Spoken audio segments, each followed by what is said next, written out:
सड़क से लेकर सदन तक छत्तीसगढ़ में आरक्षण का मुद्दा बड़ा होता जा रहा है। अब ये लड़ाई राजभवन बनाम कांग्रेस की हो गई है। आरक्षण बिल को जानबूझकर रोक कर रखने का आरोप लगाते हुए एक बार फिर सीएम भूपेश बघेल ने राज्यपाल अनुसुईया उइके पर निशाना साधा है। उन्होंने सवाल दागा है कि राज्यपाल के विधिक सलाहकार क्या एकात्म परिसर में बैठते हैं। उन्होंने राज्यपाल पर बीजेपी के नेताओं के दबाव में विधेयक पर हस्ताक्षर न करने का आरोप जड़ा है। वहीं उन्होंने फिर दोहराया है कि राज्यपाल को बिल हस्ताक्षर योग्य नहीं लगता तो वापस करें। ये जो बिल है विधानसभा का है, मुख्यमंत्री का नहीं है। दूसरी बात, आज तक के भारतीय जनता पार्टी के एक भी नेता जब सर्वसम्मति से बिल पारित हुआ तो गवर्नर से ये नहीं कहा कि इसमें हस्ताक्षर करिए, और राज्यपाल जो है वो भारतीय जनता पार्टी के नेताओं के दबाव के चलते हस्ताक्षर नहीं कर रही और विधानसभा में सर्वसम्मति से पारित किया गया। ये मुख्यमंत्री की बीच से नहीं हुआ है, ये विधानसभा के द्वारा सर्वसम्मति से। इधर ये मसला अब सड़कों पर भी असर दिखा रहा है। छत्तीसगढ़ सर्व आदिवासी समाज ने इस मुद्दे पर राजभवन का घेराव किया। इस प्रदर्शन में कांग्रेस के आदिवासी विधायक और मंत्री भी मौजूद रहे। इधर पूर्व मुख्यमंत्री रमन सिंह ने इस मसले पर सीएम भूपेश बघेल के आरोपों पर पलटवार किया है। उन्होंने ऐसे मसलों पर मुख्यमंत्री की समझ पर सवाल खड़े किए हैं। इसमें बड़ा साफ है, बार बार बोलने की जरूरत ही नहीं पड़ती। कई बार बोल चुका है कि जो ऐसे विषय रहते हैं जहां महामहिम के पास कोई चीज़ पहुंचता है तो वो एडवाइस लेने के लिए विशेषज्ञों से तो बात करते हैं, और शायद भूपेश बघेल को मालूम नहीं कि अटॉर्नी जनरल तक जाता है, और अटॉर्नी जनरल का रिपोर्ट हिंदुस्तान में सबसे अंतिम होता है विधि के मामले में। तो गवर्नर चाहे तो जिससे भी चाहे वो सलाह ले सकते हैं। आरक्षण का मुद्दा छत्तीसगढ़ की सियासत के केंद्र में आ गया है और इसको लेकर राज्य में नए सियासी समीकरण भी बनते दिख रहे हैं। खासतौर पर दोनों ही दल इसके जरिए जाति समीकरणों को भी साधने की कोशिश में हैं।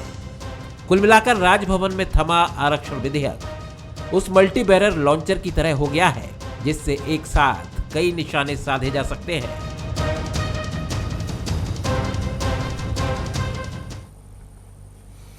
छत्तीसगढ़ में आरक्षण पर सियासी घमासान जारी है। विधानसभा में आरक्षण संशोधन को लेकर बुलाए गए विशेष सत्र को 25 दिन गुजर चुके हैं, लेकिन आरक्षण संशोधन बिल अहम और जिद की लड़ाई में इस तरह फंसा हुआ है कि न तो सरकार कोई पहल कर पा रही है और न ही राजभवन इस पर फैसले की मुहर लगा पा रहा है। कुल मिलाकर आरक्षण अधर में है और युवा सड़क पर। युवाओं को फिलहाल आंदोलन के अलावा कोई दूसरा रास्ता नजर नहीं आ रहा है, लिहाजा वैकेंसी बंद है, दाखिले पर ताला लटका है। इन सब के बीच सियासी जुबान भी तलखो चली है। मुख्यमंत्री भूपेश बघेल 2 दिन से लगातार विधिक सलाहकार के नाम पर राजभवन पर जमकर निशाना साध रहे हैं, तो वहीं बीजेपी और एकात्म परिसर भी सवालों के घेरे में है। नमस्कार, आज के मुद्दे में आप सभी का स्वागत है। मैं हूं आदित्य नामदेव। तो क्या वाकई में बीजेपी ने अटका रखा है आरक्षण संशोधन बिल? तो क्या राजभवन की कानूनी पेचीदगियों में उलझ जाएगा यह आरक्षण संशोधन बिल? यह सवाल भी है और युवाओं के मन में संदेह भी। वाकई में अगर बीजेपी की नीयत साफ है तो फिर वह इस पूरे मुद्दे पर मुखर होकर क्यों नहीं बोलती? तो क्या एक बार फिर छत्तीसगढ़ की राजनीति की बली में चढ़ जाएगा आदिवासी? क्या सिर्फ चुनावी एजेंडे के लिए इस्तेमाल होगा यह आरक्षण संशोधन बिल? इन्हीं सवालों, संदेहों और सस्पेंस पर हम करेंगे चर्चा राजनीति का राजभवन। हमारे साथ बातचीत करने के लिए 3 बेहद खास मेहमान मौजूद हैं। हमारे साथ मौजूद हैं घनश्याम राजू तिवारी जी, कांग्रेस के वरिष्ठ नेता हैं, प्रवक्ता हैं, बहुत स्वागत करता हूं मैं उनका। हमारे साथ श्रीचंद सुंदरानी जी हैं, पूर्व विधायक हैं, पूर्व जिला अध्यक्ष हैं भारतीय जनता पार्टी के, बहुत स्वागत करता हूं उनका। हमारे साथ डॉक्टर लखन चौधरी साहब हैं, राजनीतिक विश्लेषक हैं, संविधान के जानकार हैं, बहुत स्वागत करता हूं उनका। सबसे पहले तो मैं लखन जी के पास ही चलूंगा। लखन जी, ये पॉलिटिकल क्राइसिस कहा जाता है, इसे पॉलिटिकल क्राइसिस की स्थिति है छत्तीसगढ़ में। इसके पहले ये स्थिति कभी नहीं बनी कि इस प्रकार से इतना बड़ा टकराव, रोज आए दिन मंत्रियों का ऐसा तल्ख बयान, अब मुख्यमंत्री का तल्ख बयान राजभवन के विधिक सलाहकार को लेकर, ये तनातनी लगातार बढ़ते जा रही है और तनातनी ये पहली बार खुलकर सामने आई है। कहां पटाक्षेप होगा इसका लगता है लखन साहब आपको? बिल्कुल, बहुत सही आपने कहा। और आज जो आप सवाल जो उठा रहे हैं बहुत वाजिब सवाल है कि राजनीति जो राजभवन से जिस तरह की राजनीति अभी हो रही है, राजनीति का राजभवन जो आपने टाइटल रखा है वो बहुत ही सटीक टाइटल है। देखिए, कांग्रेस और भाजपा राजनीति करें समझ आता है, लेकिन जिस तरह से 1-1.5 महीने से राजभवन से राजनीति हो रही है, सियासत हो रही है, वो बड़ी ताज्जुब की बात है। और जो टकराहट जो सरकार और राजभवन के बीच में पिछले कुछ दिनों से जो चली आ रही है वो सतह पर है और बढ़ती ही जा रही है। जिस तरह से भूपेश बघेल जी का तल्ख बयान आया है, उस चीज को लेकर भी अब लोगों में ये चर्चाएं होने लगी हैं। और देखिए, मैं तो जिस तरह से चर्चा हो रही है राज्य में, उसके आधार पर तो पहली बात तो ये कहूंगा कि मुख्यमंत्री जी ने जो सवाल उठाया है वो वाजिब है कि क्या विधिक जो सलाहकार होता है क्या विधानसभा से बड़ा होता है? जब विधि विभाग से इसका जो है सर्वसम्मति से मनोनयन करने के बाद वहां से जो विधेयक बना, बिल बना, विधि विभाग ने उसको अप्रूव किया, उसके बाद फिर विधानसभा में चर्चा हुई, बाकायदा सर्वसम्मति से भाजपा के लोगों ने भी उसको पारित किया। सर्वसम्मति से जब विधानसभा पारित करके राजभवन में भेजती है तो उस पर जो है जो सियासत हो रही है 1.5 महीने से, भाई पहले 10 सवाल मांगे गए, फिर सवाल के बाद जब जवाब आ गए तो अब कहा जा रहा है कि इस पर जो है विधिक परीक्षण होगा। तो कहने का मतलब जो है ये है आदित्य जी कि जिस तरह से सियासत इस पर हो रही है उस पर गौर करने वाली बात है। और राजभवन में गवर्नर मैडम के द्वारा जिस तरह से जो है बयान बदले जा रहे हैं, देखिए शुरू में ये कहा गया कि जैसे ही ये विधानसभा से पास होकर आएगा मैं तत्काल हस्ताक्षर कर दूंगी, फिर उसके बाद कहा गया कि 10 सवालों के जवाब दीजिए, फिर अब उसके बाद कहा जा रहा है कि जो है उसका विधिक परीक्षण किया जाएगा। तो इन सब चीजों से और जिस तरह से मीडिया में भी उनके जो दार्शनिक जो चीजें आ रही हैं कि राजनीति बहुत कठिन चीज होती है, इस तरह की उनकी मन की बातें भी जिस तरह से सामने आ रही हैं मीडिया में, उससे भी लगता है कि राजभवन तो सियासत कर रहा है, इसमें कहीं कोई दो राय नहीं है। लेकिन सियासत जो है केंद्र से हो रहा है, दिल्ली से हो रहा है, ये भी सब जान रहे हैं और इसका खामियाजा हमारे युवाओं को भुगतना पड़ रहा है। जैसा कि आपने इंट्रो में भी कहा कि इस सियासत से जो दाखिले रुक रहे हैं, नौकरियां जो रुक रही हैं, वैकेंसीज जो रुक रही हैं, और इससे भी नौकरी से भी बड़ा एक मुद्दा जो मैं आपके चैनल के माध्यम से उठाना चाहूंगा, आपको धन्यवाद भी देना चाहूंगा कि इस संवेदनशील मुद्दे को आप उठा रहे हैं कि बीएड में खास करके जो 0 ईयर की संभावना जो है अभी आ गई है, क्योंकि 3rd सेमेस्टर के एग्जाम सारे यूनिवर्सिटी में आरंभ हो चुके हैं, समापन की ओर है, और 1st सेमेस्टर में भी दाखिला नहीं हुआ है। तो बच्चों का जो 0 ईयर जो होने जा रहा है, इसके लिए आखिर जिम्मेदार कौन है? सरकार जिम्मेदार है या राजभवन जिम्मेदार है? सुंदरानी साहब, सीधा सवाल, कोई घुमा फिरा के नहीं, आप इस आरक्षण संशोधन बिल के खिलाफ हैं या इसके साथ हैं? बिल्कुल क्लियर, पक्ष में हैं तो आप बोल क्यों नहीं पा रहे हैं मुखर होकर, विपक्ष में तो फिर विधानसभा सत्र में इसका समर्थन करना, ये सब क्या था? मैं समझ नहीं पा रहा हूं, थोड़ा सा समझाइए कि इसके पक्ष में या विरोध में आप लोग। जी आदित्य जी, हम लोग निश्चित रूप से समर्थन में नहीं होते तो विधानसभा में पारित नहीं होता। हम समर्थन किए हैं, सर्वसम्मति से पारित किए हैं। जहां तक भूपेश बघेल जी का सवाल है, वो हमेशा एक नया विवाद खड़ा कर देते हैं। हमेशा राजभवन को आज वो एकात्म परिषद से जोड़ रहे हैं, भारतीय जनता पार्टी से जोड़ रहे हैं। कौन भारतीय जनता पार्टी का नेता रोकना चाहता? क्यों रोकना चाहेगा? अगर रोकना चाहते तो हम विधानसभा में बातें उठा सकते थे, हमें अगर कोई कमी नजर आती तो हम निश्चित रूप से उसको विरोध कर सकते थे। हमने सर्वसम्मति से इस बिल को पास किया है, इस विधेयक को पारित किया है। निश्चित रूप से हम भी चाहते हैं कि यहाँ के लोगों को, यहाँ के युवाओं को आरक्षण मिले। राजभवन की अपनी मर्यादाएं, राजभवन को कम से कम राजनीतिक आरोप प्रत्यारोप से भूपेश बघेल जी को दूर रखना चाहिए।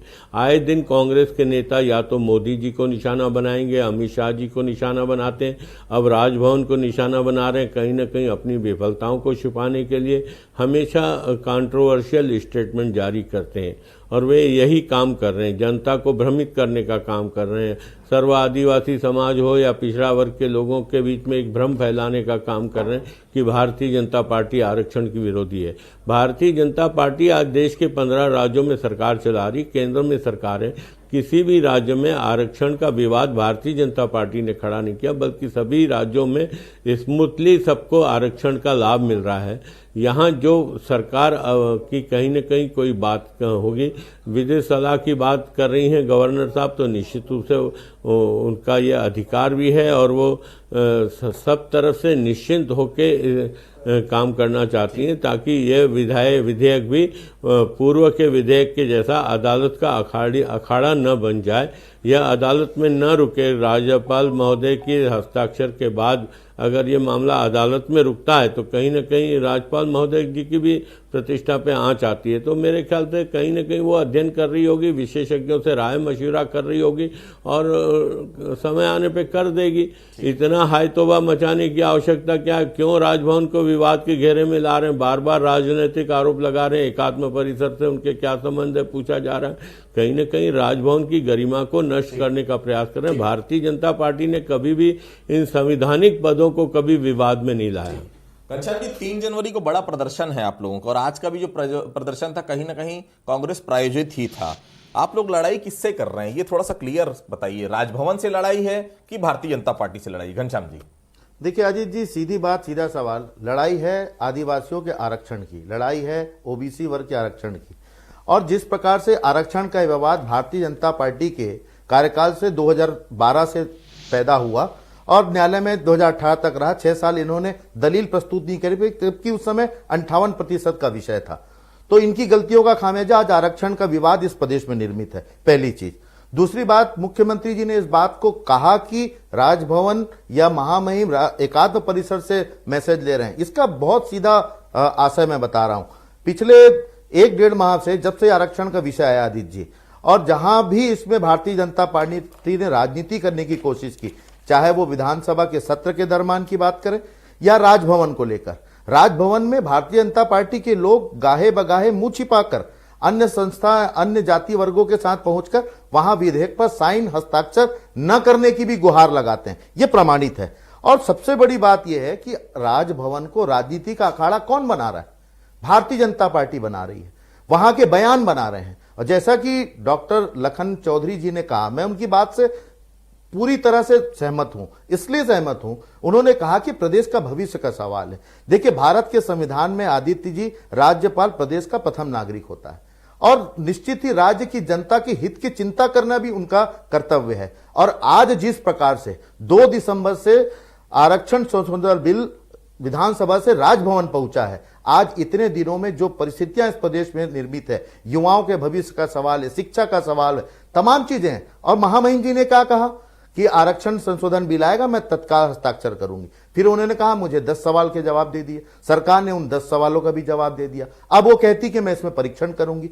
तो ये जो गोलमोल बातें हैं, और भारतीय जनता पार्टी का, और इस बीच उनका दिल्ली जाना, जहां राष्ट्रपति जी से मुलाकात करती हैं, प्रधानमंत्री जी से मिलती हैं, अमित शाह जी से मिलती हैं और आकर कहती हैं इतिहास बहुत, राजनीति बहुत कठिन है। तो ये तमाम चीजें जो हैं, निश्चित ही आदित्य जी, वो स्पष्ट रूप से दिखाई पड़ता है कि भारतीय जनता पार्टी आरक्षण विधेयक पर हस्ताक्षर नहीं होने देना चाहती। और ये तमाम चीजें जो हैं उसी ओर इशारा कर रही है। लेकिन चिंता इस बात की है, संवैधानिक पद की गरिमा का सम्मान हम करना जानते हैं, लेकिन प्रदेश हित और जनता के हित की बात आएगी तो उसमें जो कुठाराघात होगा तो सवाल तो होंगे। जी चौधरी साहब, राज्यपाल के अधिकार को चैलेंज वाली बात आ गई सीधे तौर। ये तो पहले भी हुआ है कि किसी भी विधेयक को, संविधान में प्रदत्त अधिकार है, कोई भी राज्यपाल किसी भी विधेयक को कब तक भी अपने पास रख सकती, इसमें कोई इफ एंड बट्स राज्य सरकार नहीं कर सकती। हां, अगर वो लौटाती है तो जब क्वेरी के साथ अगर भेजती सरकार तो वो बाध्य है उसमें सिग्नेचर करने के लिए। अधिकार तो पहले से, तो फिर राजनीतिक सीमाएं लांग रही हैं, ये आरोप क्यों लग रहा है राज्यपाल के ऊपर? इसलिए क्योंकि इस तरह के मामले जो है बहुत कम देखने को मिले हैं आदित्य जी, कि राजभवन जो है किसी विधेयक पर जो है यदि असंतुष्ट है तो 10 सवाल पूछती है और ये कहती है कि इन सवालों के जवाब आ जाने के बाद मैं इस पर हस्ताक्षर कर दूंगी। तो इस तरह के मामले भारत में बहुत कम देखने को मिलते हैं। फिलहाल तो कई सालों से इस तरह के मामले आए नहीं हैं। जी बिल्कुल। तो इन सब चीजों को लेकर भी, और जो जिस तरह से बयानबाजी जो हो रही है, ये कहते हैं कि राजभवन की एक प्रतिष्ठा होती है, निश्चित रूप से बिल्कुल होती है। तो राजभवन को इस तरह के बार बार बदलकर बयान देने की क्या जरूरत है?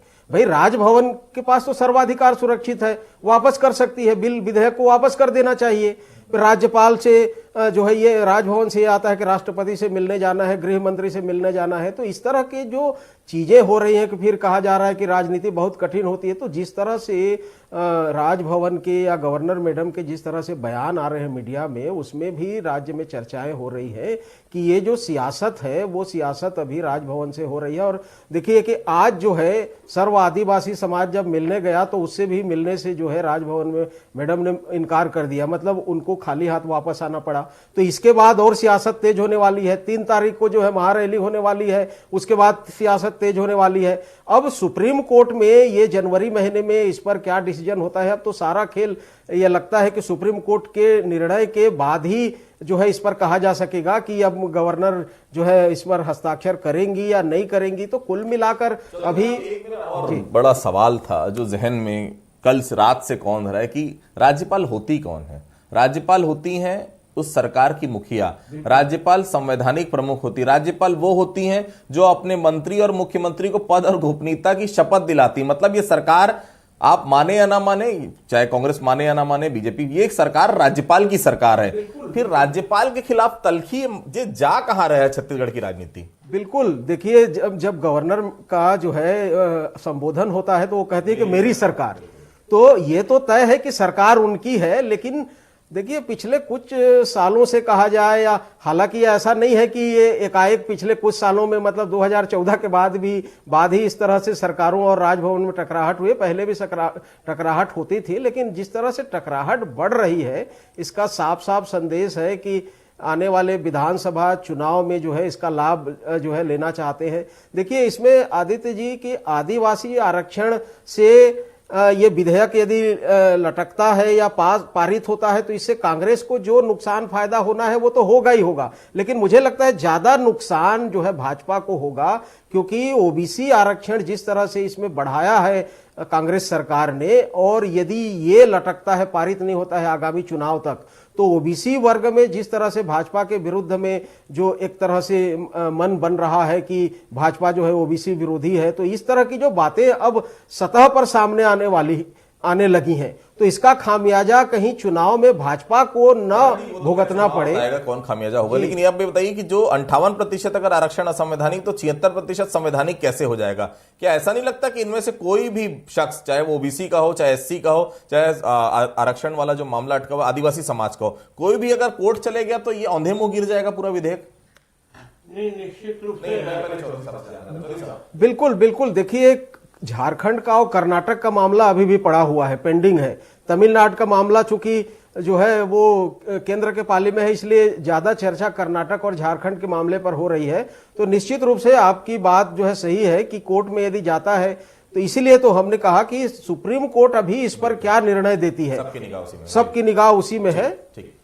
नरणी साहब, आप लोग नहीं सोचते कि राज्यपाल से आप लोग को भी मिलना चाहिए? छत्तीसगढ़ की जनता कौन है भाई? आपकी जनता है, कांग्रेस की जनता तो है नहीं। वही कांग्रेस को जिन्होंने 68 सीट दी थी, उसी समय 6 महीने बाद आपका जब लोकसभा चुनाव आया 9 सीटें आपको जिता कर दी। ये तो क्या हस्ताक्षर नहीं लगता कि राज्यपाल से करवाने के लिए आप लोग को भी पहल करना चाहिए? कैसे जल्दी हस्ताक्षर हो, इस पर चर्चा होनी चाहिए। और 3 तारीख को जो कांग्रेस का बड़ा प्रदर्शन है उसको किस तरह से आप देखते हैं? देखिए, कांग्रेस पार्टी के बड़े प्रदर्शन की जहां तक बात आप कर रहे हैं आदित्य जी, उससे भारतीय जनता पार्टी की सेहत पे कोई असर नहीं पड़ता। भारतीय जनता पार्टी पिछड़ों को आरक्षण मिले, आदिवासियों को आरक्षण मिले, इसकी पक्षधर रही है और आज भी है, आगे भी रहेगी। भारतीय जनता पार्टी पे उंगली उठाने के पहले भूपेश बघेल को स्वयं को अपने आप पे उंगली उठानी चाहिए। पिछली बार जिस प्रकार से उन्होंने पिछड़े वर्ग के आरक्षण का मुद्दा आया, खुद ही के व्यक्ति के द्वारा अदालत में स्थगन करवाया गया। कहीं न कहीं इनकी नीयत में खोट है आदित्य जी। भारतीय जनता पार्टी हमेशा मूल्यों पर राजनीति करती है, साफ सुथरी राजनीति करती है। भारतीय जनता पार्टी जो देना चाहती है वही समर्थन करती है, जो नहीं देना चाहती उसका खुलकर विरोध करती है। अगर भारतीय जनता पार्टी ने विधानसभा में समर्थन किया है तो निश्चित रूप से भारतीय जनता पार्टी की नीयत साफ है कि आरक्षण मिलना चाहिए, आदिवासियों को, पिछड़े वर्ग को आरक्षण मिलना चाहिए, पर्याप्त मिलना चाहिए। जितना उनका अधिकार है उनको अधिकार के रूप से मिलना चाहिए। ये राजभवन का मामला जहां तक है, मेरे हिसाब से राजभवन को विवादास्पद नहीं बनाया जाना चाहिए। संवैधानिक संस्था है, निष्पक्ष संस्था है और राज्यपाल महोदय की ही सरकार है, जैसा कि आपने पूर्व में कहा भी। तो मैं निश्चित रूप से मानता हूं कि हम भारतीय जनता पार्टी के लोग राजभवन को कभी विवाद के घेरे में नहीं लाते। मुझे लगता है ये अध्ययन करने दिया जाना चाहिए राज्यपाल महोदय को। आखिर वो अपनी तरफ से प्रयास करेंगे क्या? संतुष्टि जहां जरूरत पड़ेगी भारतीय जनता पार्टी को प्रयास करनी करेगी। और अभी तो जरूरत है, आदिवासियों को जरूरत है, ओबीसी करेगी भारतीय जनता पार्टी। आप कहिए ना, आप हस्ताक्षर करिए, कानूनी प्रक्रिया वो सरकार निपटेगी, उसमें क्या लेना देना? हम कैसे भारतीय जनता पार्टी के लोग कह सकते हैं गवर्नर को जाके थे उनके मिलने, आप भी मिलने जाइए कि भाई आरक्षण भारतीय जनता पार्टी की नीयत साफ है, भारतीय जनता पार्टी के विधायकों ने जी। समर्थन किया है सर्वसम्मति से। क्या ये गवर्नर साहब को पता नहीं है क्या कि भारतीय जनता पार्टी पक्षधर है? सारी वो जानती हैं। ठीक, लेकिन हम ऐसा कोई विवाद देखिए, नहीं लाना चाहते जिससे लगे कि हम राजभवन पे हमला कर रहे हैं। ठीक, घनश्याम जी। देखिए, प्रदेश में भारतीय जनता पार्टी आरक्षण के विषय पर जिस प्रकार की राजनीति कर रही है, और ये राजनीति अब राजभवन से भी दिखाई पड़ने लगी है, और आपके सीधे सवाल का सीधा जवाब भी सुंदरानी जी दे नहीं पा रहे हैं। लेकिन ये नीति तो और आप नीति- कर रहे हैं, एक आरोप मिनट, तो आप लगा रहे हैं, एक बार मिनट, बार एक मिनट, राजभवन पे सुंदरानी आरोप तो जी, राजू एक- घनश्याम तिवारी जी, एक मिनट, आरोप एक मिनट। आप लगा रहे हैं और हम नीति और नीति के विषय पर बात हो रही है। 2012 में जब ये मामला हाई कोर्ट पर गया, 6 साल आपकी सरकार थी, आपने ननकी राम कंवर की कमेटी गठित की। आपने उसकी 4 रिपोर्ट साल क्यों क्या नहीं किया सौंपी? भैया? आपने उसकी रिपोर्ट क्यों नहीं हमारी सौंपी? सरकार के समय में तो आप आरक्षण सदन लागू से था। लेकर- हमारी देखिए, सरकार में तो सुनानी गलत आरक्षण है। लागू था। आप ऐसा नहीं करते, मुझे पता है आपकी आदत नहीं है। सबसे बड़ी बात है, नीति और नियत के विषय पर बात हो रही है। 58% के आरक्षण की दलील आप न्यायालय में दे दिए होते, ननकी राम कंवर की रिपोर्ट सौंप दिए होते, तो शायद आज परिस्थिति दूसरी होती, ये विवाद की स्थिति नहीं होती। और आज भी यही आप कह रहे हैं, सदन में भी आपने कोई कमी नहीं रखी विरोध करने का, और अब जब बिल जा चुका है राजभवन, तो भी आप राजनीति कर रहे हैं और कहते हैं कि हम आरक्षण के हितैषी हैं। ये कैसे हितैषी हैं? लगातार जिस प्रकार से प्रदेश उद्वेलित है, समाज उद्वेलित है, आज आदिवासी समाज ने आंदोलन किया, प्रदर्शन किया, महामहिम जी नहीं मिली। 3 जनवरी को हम बड़ा आंदोलन कर रहे हैं, क्योंकि जनहित का विषय है, प्रदेश के हित का विषय है, चाहे आदिवासी हो, चाहे ओबीसी हो, चाहे सामान्य वर्ग क्यों ना हो। अगर आरक्षण का अधिकार छीना जाएगा तो लोकतंत्र में हमें यह अधिकार प्राप्त है कि हम सड़क की लड़ाई लड़ें। हम भारतीय जनता पार्टी की तरह मुंह छुपाकर राजभवन के पीछे से राजनीति नहीं कर रहे हैं। इन्होंने राजभवन को राजनीति का अखाड़ा बनाया आदित्य जी, और ये जनता देख रही है और समझ रही है। महामहिम जी को जल्द से जल्द इस पर हस्ताक्षर करना होगा। ठीक है, ये भारतीय जनता पार्टी एक बड़ा आरोप लगा रही है घनश्याम जी की जनता के बीच ये बताने की आप लोग कोशिश कर रहे हैं भाई हम तो आपके साथ खड़े हैं, इसलिए आप आंदोलन पे आंदोलन करना चाह रहे हैं। लेकिन सवाल इसका है कि इसका क्या सेकंड प्लान क्या है? अगर राजभवन ने हस्ताक्षर नहीं किए तो उसके बाद कोई ऐसा ऑप्शन कांग्रेस बात करे? क्योंकि देखिए, आंदोलन तो अपनी जगह है, और आंदोलन किसके खिलाफ? सरकार आपकी है, लॉ एंड ऑर्डर आपका है, लॉ एंड ऑर्डर खराब होगा तो जिम्मेदार सरकार होगी। राजभवन का आप घिराव करेंगे, कल की डेट में कोई चीज होती है तो सरकार के ऊपर बात आएगी। लेकिन इसके लिए दूसरा ऑप्शन है क्या घनश्याम जी? अगर मान लीजिए राजभवन से बिल सिग्नेचर नहीं होता, क्या कोई दूसरी प्लानिंग है कांग्रेस की? देखिए, सबसे पहले तो आवश्यकता यह है कि महामहिम जी जिन बिंदुओं के आधार पर हमसे जानकारी मांग रही थी, सारी जानकारियां हमने दे दी हैं। आज उन जानकारियों के बाद वो जब इसमें परीक्षण की बात करें, कौन सा परीक्षण? आखिर जनता जानना चाहती है। 2 दिन पहले तक यही भारतीय जनता पार्टी राजभवन की प्रवक्ता बनने की कोशिश कर रही थी कि ये 10 सवालों का जवाब क्यों नहीं देते, ये महामहिम के प्रश्नों का जवाब क्यों नहीं देते। आज जब जवाब जा चुका है, तब भारतीय जनता पार्टी क्यों नहीं कहती कि राजभवन को जवाब गया तो उस पर हस्ताक्षर होना चाहिए? हम तो जनता के हित के लिए इस प्रदर्शन को करने जा रहे हैं, और निश्चित ही इसके बाद क्या होगा तो विधि विधायी सरकार के पास भी है, तो उस विधि विधायी का हम भी उपयोग करेंगे। लेकिन जहां तक लोकतंत्र में जनहित के विषय का विषय है, और जिस प्रकार से जनता के हितों के साथ कुठाराघात हो रहा है, आदिवासियों के साथ कुठाराघात हो रहा है, प्रदेश आदिवासी बहुल्य है, ओबीसी वर्ग बहुल्य है, और जिस प्रकार से राजभवन ये कह रहा है, सुनारी जी ये कह रहे हैं कि केवल आरक्षण बढ़ाना था तो आप आदिवासियों का बढ़ाते। आपने पेंच ऐसा फंसा दिया कि न पेंच ना उधर से सॉल्व हो पा रहा है, और ऐसी जगह पर पेंच अटक गया है कि आज नहीं तो अगर कोर्ट मामला जाएगा तो पूरे का पूरा मामला अटक जाएगा। क्या ऐसा है घनश्याम जी? देखिए, भारतीय जनता पार्टी इसमें काल्पनिक प्रश्न दे कि कोर्ट जाएगा तो पेच फंस जाएगा। जब कोर्ट गया था 2012 में तो क्या परिस्थिति हुई, तो ये लोग खुद इस बात को नहीं प्रस्तुत कर पाए कि इनकी गलतियों की वजह से हुई। लेकिन हमने तैयारियों के साथ उसे भेजा है, और चाहे क्वांटिफाइबल डाटा की बात करें या सरकार ने जिस प्रकार से 10 प्रश्नों का जवाब राजभवन को भेजा है, हम पूरी तैयारी के साथ इस प्रस्ताव को लेकर आए हैं, इस संशोधन बिल को लेकर आए हैं। फिर हमें किस बात का डर रहा तो वो लोग रहे हैं प्रदेश की जनता को कि अगर ये न्यायालय में गया तो क्या होगा। नीति और नियत स्पष्ट है साहब, हम कांग्रेस के लोग हैं, हम झूठा दिलासा वाहवाही लूटने का काम नहीं करते। सुंदरी साहब, छोटा सा जवाब जी।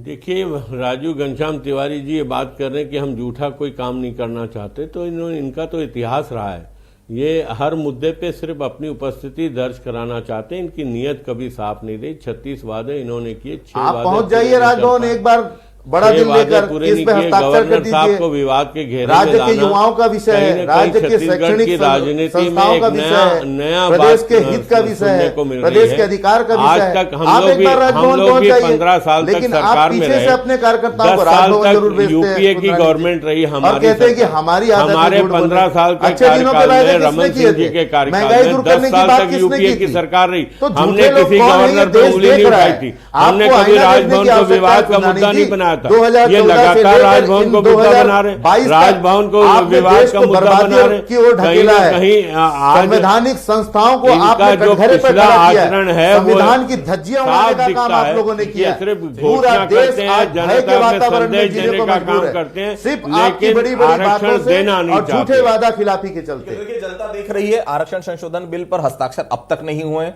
जवाब जो मांगे गए थे सवाल के, वो जवाब भी राजभवन पहुंच गए। इंतजार सभी को है कब उस आरक्षण संशोधन बिल पर राज्यपाल हस्ताक्षर करेंगी। अगर नहीं करती हैं तो युवाओं का भविष्य निश्चित तौर पर धर पर है, क्योंकि पूरी तरह से भर्ती प्रक्रिया रुकी हुई है। जब तक आरक्षण का कोई रोस्टर नहीं होगा, पालन आखिर सरकार कैसे कराएगी। तो भारतीय जनता पार्टी की जवाबदारी भी है, कांग्रेस की भी जवाबदारी, कोई ना कोई दूसरा वैकल्पिक मार्ग भी तलाशे। और राज्यपाल अगर निश्चित तौर पर जो अगर क्वेरी मांगी है वो क्वेरी अगर सॉल्व हो जाती है तो तत्काल हस्ताक्षर करे, ऐसी अपेक्षा हम सभी करते हैं। फिलहाल आप सभी लोगों में से जुड़े, आप सभी लोगों को बहुत बहुत धन्यवाद। तो आज के मुद्दे फिलहाल इतना ही, कल किसी अन्य मुद्दे पर फिर से मुलाकात होगी, तब तक के लिए बहुत बहुत धन्यवाद।